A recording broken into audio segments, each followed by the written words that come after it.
งข้าวปุ้นใส่ถ้วย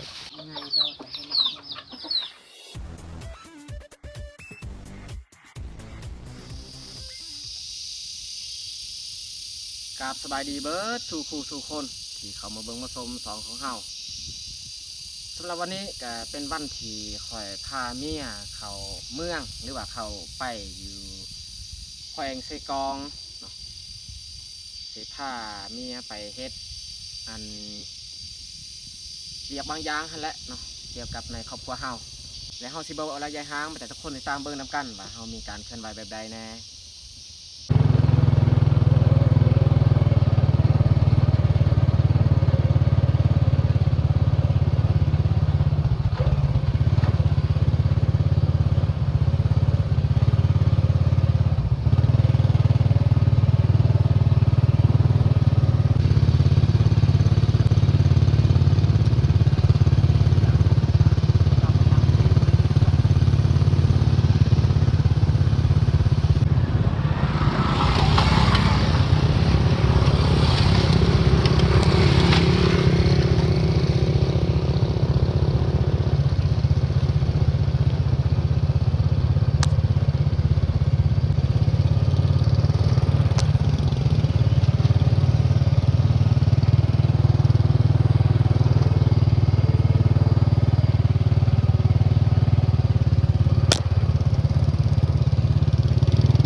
อนนี้ก็เวลา 12 โมง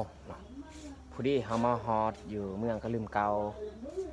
อันนี้ก็เป็นห้านที่เฮาเคยมาพักเสื่องเฮาไปแขวงทุกขว้างมาพักอยู่นี้ ขับกินเขา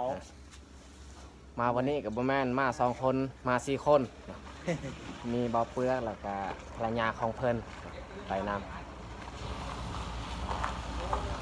มันก็คือพักเที่ยงกินข้าวอยู่นี่แหละกินข้าวเที่ยงแล้วจึงคอยเดินทางต่ออีก สบายดีไปสบายดีอยู่มาก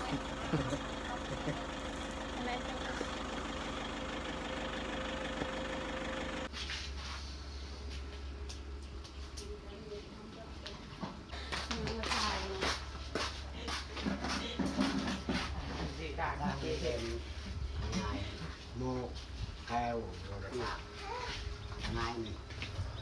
ไม่ใช่ไม่ใช่กอง เฮาลงสีกองปีก้ายเฮาก็มานอนอยู่นี้มานอนคืนนึงก็เนื่องจากว่าอันน้ำเซหันขึ้นร้ายเพื่อกับบกะข้างก็เลยนอนอยู่หาดของเพิ่นนี่แหละถ้าว่าไผได้เบิ่งในคลิปก่อนๆก็น่าจะฮู้ดีบอนที่เฮานอนก็แม่นอยู่หั่นแหละบอนเฮานอนแล้วก็ตอนหน้าอาหารของเพิ่นอันนี้ก็เต็มคนนอน คนมาแต่แขวงนี่บ่มีภัยได้กลับนอนอยู่นี่เบิดเลย แต่เฮาก็โชคดีหน่อยนึงได้มานอนอยู่ถึงเตียงหั่นส่วนที่เหลือนอนอยู่ณหาดเลย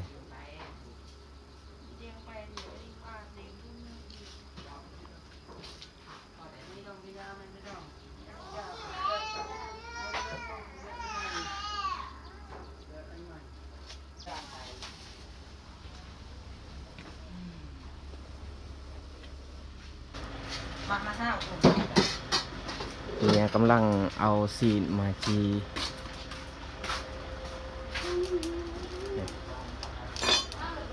ปิ้งไก่เอาซื้อจากเมืองยังบ่ทันสุกก็เลยเอามาปิ้งอยู่นี่อีกมาอุ่น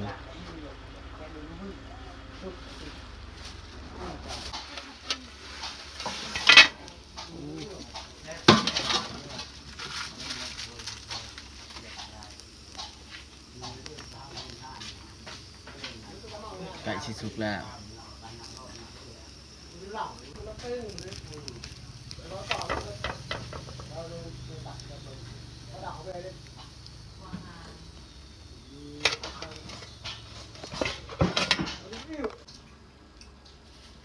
มาทุกคนมากินข้าวน้ำกัน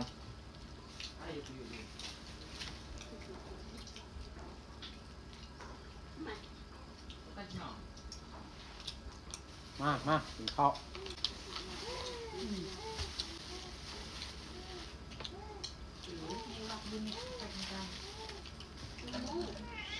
หนึ่งไปการงาน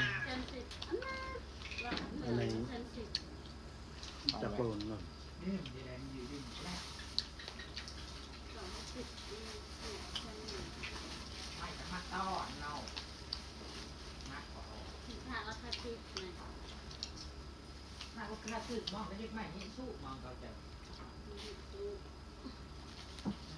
ไม่ก็ยังมาเอาเตือเพื่อ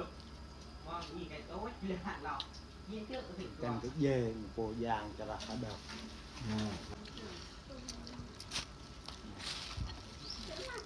ยิงมาถึงออกจากเกมแต่ห้าวคุณทำ กลางงานมันต่อหนึ่ง เรื่องเต้น ไป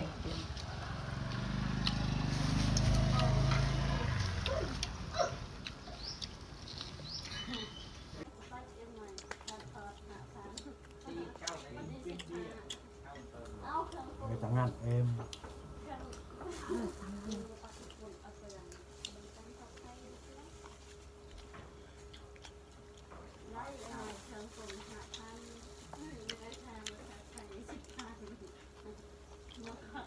ถามมือมาไกลเอิญ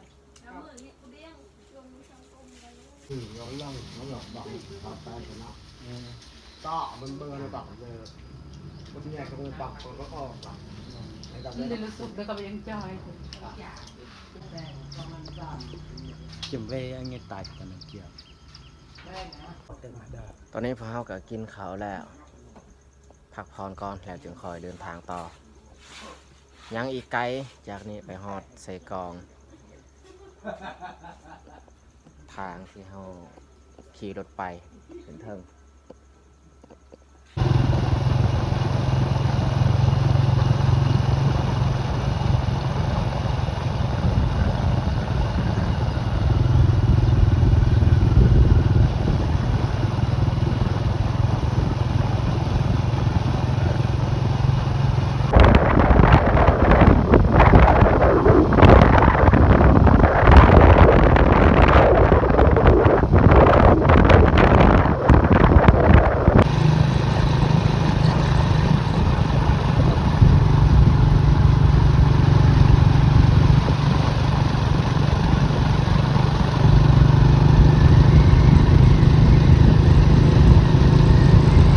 ตกพี่น้องเอ้ย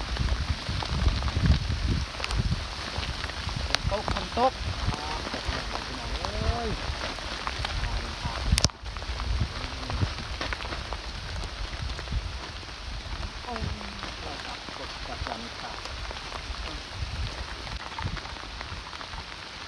พวกเราทุกคนพากันใส่เสื้อกันฝน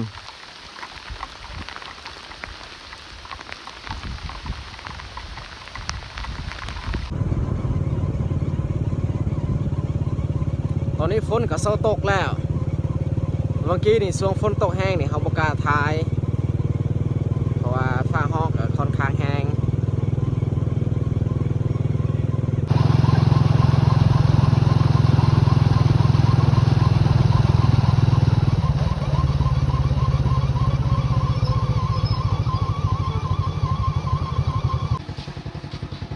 พวกเราก็มาฮอดอยู่บ้านโพนแล้ว แกะออกเสื้อกันฝน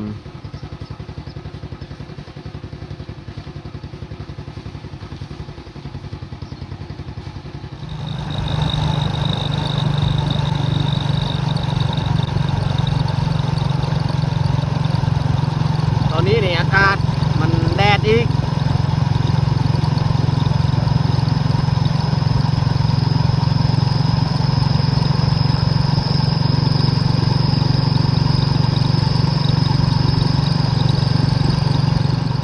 ตอนนี้พวกเราก็มาฮอดอยู่เฮือนของ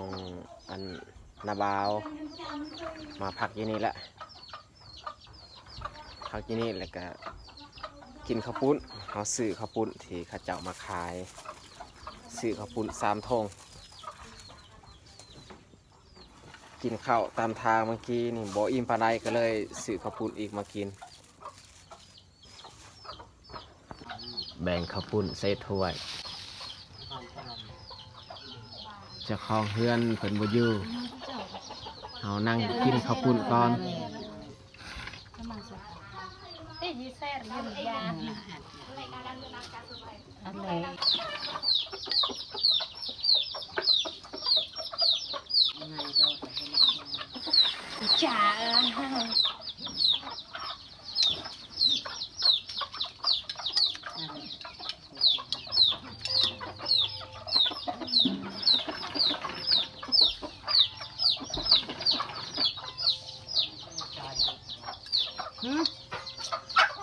Từng cái nhà với mồ cổ vô mới đồ vô mới đồ ăn gì đây vừa lao lầy à